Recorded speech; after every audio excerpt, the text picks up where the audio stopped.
শীতের দুপুর, এক বৃদ্ধ ভদ্রলোক চেয়ারে বসে আছেন, আর তারই চোখের সামনে তাই দুই ছেলে, বড় ছেলে এবং ছোট ছেলে, গ্রামের মোড়লের উপস্থিতিতে, আরো কিছু পাড়া প্রতিবেশীর উপস্থিতিতে ভাগাভাগি করতে ব্যস্ত বাবার জিনিসপত্র। বৃদ্ধ ভদ্রলোক তাকিয়ে তাকিয়ে দেখছে চেয়ার, টেবিল, থালা, বাসন, বিছানা, পত্র, টাকা, পয়সা, যাবতীয় যা ছিল দুই ভাই ভাগ করছে। একটা এ নিচ্ছে তো একটা ও নিচ্ছে। একটা কথা বলা হয়নি, ভদ্রলোক বিপত্নিক, মুখে কোনো রা নেই, তাকিয়ে তাকিয়ে খালি ছেলেদের কাণ্ড কারখানা দেখছে আর মোড়লের নির্দেশের অপেক্ষা করছে। খানিক পরে প্রায় সবকিছুই ভাগ বাটোয়ারা হয়ে গেল। দুই ভাই মিলে খুব হাসি মুখে, খুব আনন্দের সঙ্গে সবকিছু ভাগ করে নিল।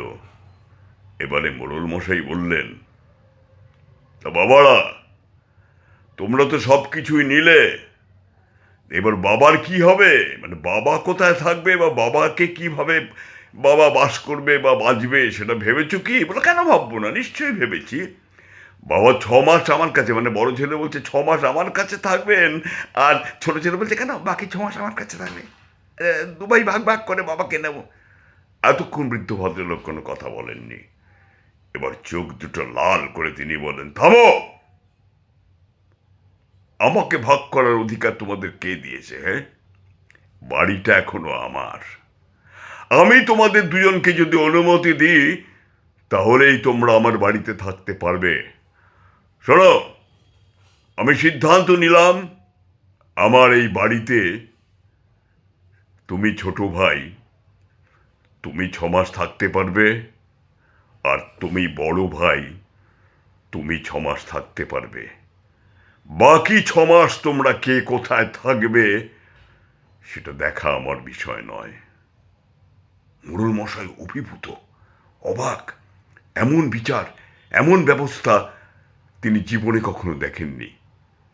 উঠে এলেন, উঠে এসে বলেন, বিধুভূষণ, বিধুভূষণ, তোমার তোমার ব্যবস্থা দেখে এবং শুনে আমি তো অবাক হয়ে যাচ্ছি। এমন বিচার তো আমি কখনো দেখিনি। ভাই, ভাই, তোমার হাত দুটো একবার আমাকে দাও।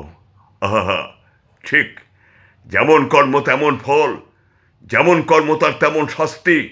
ঠিক করেছো তুমি, একদম ঠিক, এটাই হওয়া উচিত। বৃদ্ধ ভদ্রলোক বললেন, এ পৃথিবীতে কেউ কারণ নয়, কেউ না, পৃথিবীতে কেউ কারুর নয়।